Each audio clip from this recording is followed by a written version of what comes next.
आम्ही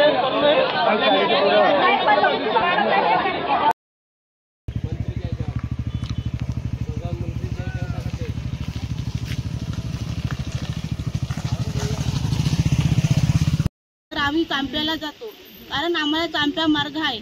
चांपा ते उटी, पळसुडी, टिकाडी, दुधा, उमरा एवढे खापरीपर्यंत आम्हाला चांप्याला यावं लागते कारण चांप्याशिवाय मार्ग नाही आम्हाला।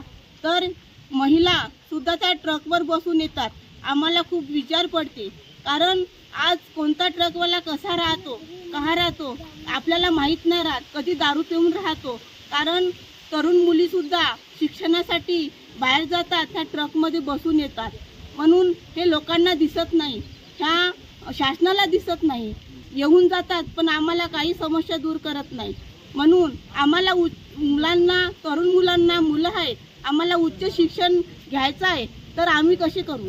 आम्हाला नागपूरशिवाय मार्ग नाही, तर मुलं जाण्यासाठी अयोग्य आहे। कारण आम्ही जाऊन कसे? आम्ही शिक्षणाचा आम्हाला मुलं शिकले पाहिजे आम्हाला वाटते। कारण डॉक्टर बाबासाहेब आंबेडकरने सुद्धा सांगितलं की शिक्षण हे वाघिणीचं दूध आहे। परंतु आज का तुम्ही समजू नाही शकत? आज कुठे गेले?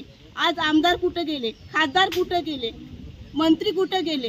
कारण तुम्हीच म्हणता की शिक्षण हे वाघिणीचं दूध आहे, मग कुठे गेले तुमचे डोळे कोणाकडे आहे? कारण आम्हाला मुलांना शिकवायचं आहे, तर कसं शिकवायचं सांगा तुम्ही आता? कारण आमच्या गावातली समस्या दूर झाली पाहिजे। हा दिवाळीपर्यंत आमचा रोड झालाच पाहिजे, हा रोड झालाच पाहिजे, हा रोड आमचा झालाच पाहिजे। जय हिंद, जय भारत। नमस्कार, मी आतिश पवार, माजी सरपंच गडी ग्रामपंचायत चांपा। आम्ही अनेक वर्षापासून सतत या रस्त्याबाबत पाठपुरावा करत आहोत।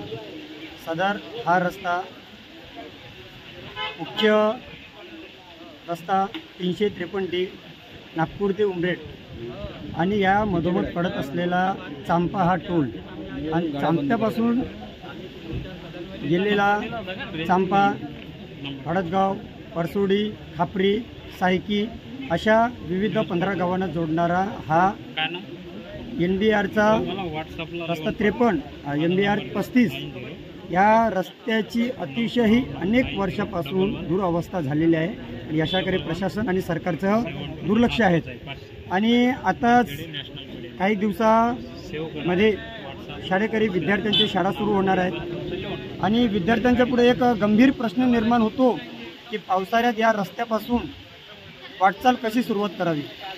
तसेच या भागातील जे महिला आहेत त्या महिलांना अक्षरशः आपल्या जीवाचा धोका पत्करून या रस्त्यापासून प्रवास करावा लागतो। त्यासोबतच या रस्त्यामुळे आजूबाजूला असलेली पूर्ण शेती ही नापीक झालेली आहेत।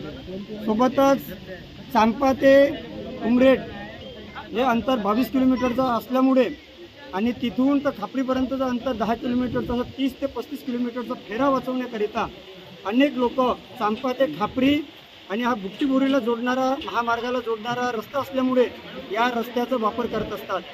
इथे दर्जनभर क्रेशर प्लांट असल्यामुळे इथे असणाऱ्या अनेक क्रेशर मालक हे दिवसामध्ये 2 ते 3 लाखाचं टोल वाचवण्याकरिता 700 ते 800 ट्रक या रस्त्यांचा वापर करतात।